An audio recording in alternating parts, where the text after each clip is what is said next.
मेरा नाम मान्या दनायक है और मैं कक्षा 10वीं की छात्र हूँ। आज मैं आपको परिहित के चिंतन की कहानी सुनाने जा रही हूँ।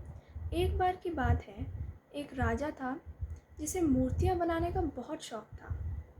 तो उसके महल हमेशा मूर्तियों से ही सजे रहते थे।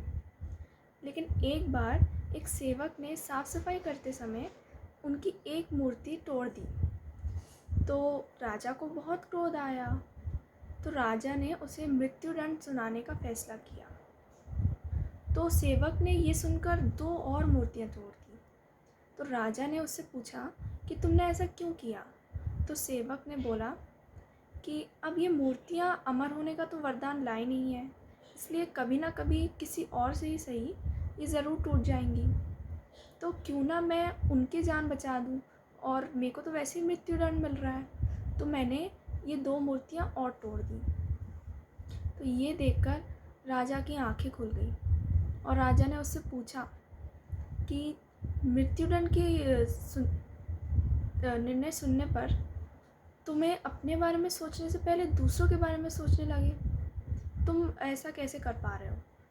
तो उसने बताया राजा को कि जहाँ वो पहले काम करता था वो सेठ उससे बहुत खुश रहता था, लेकिन उस सेठ के साथ ज़रा सा भी कुछ बुरा अनुभव होने पर भी वो भगवान को बहुत बुरा भला बोलता था।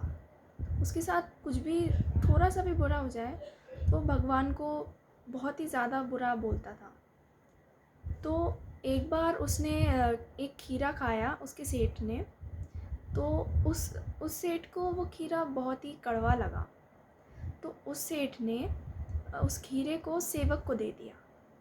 तो सेवक ने उस खीरे को बड़े चाव से खाया, लेकिन सेठ उसको देखता रहा। सेठ ने बोला कि तुम इतना कड़वा खीरा कैसे खा सकते हो।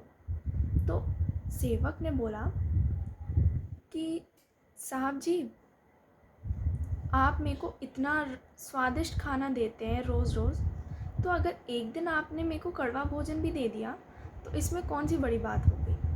तो इसलिए मैं इसे भी चाव से खाता हूँ। तो सेठ को बहुत अच्छा लगा ये सुन के, और राजा ने भी ये सुना। तो राजा को ये सुन के बहुत ही अच्छा लगा। और राजा जी, अगर भगवान ने आपको इतनी सुख समृद्धियाँ दी हैं और कभी कटु अनुभव दे भी दे, तो इस पे उनकी सद्भावना पर संदेह करना ठीक नहीं। जीवन और मृत्यु दोनों उसी की भेंट है। तो अगर इस भेंट को स्वीकार करते हुए हम किसी और की जान बचा सकें तो मानव जीवन सार्थक है। धन्यवाद।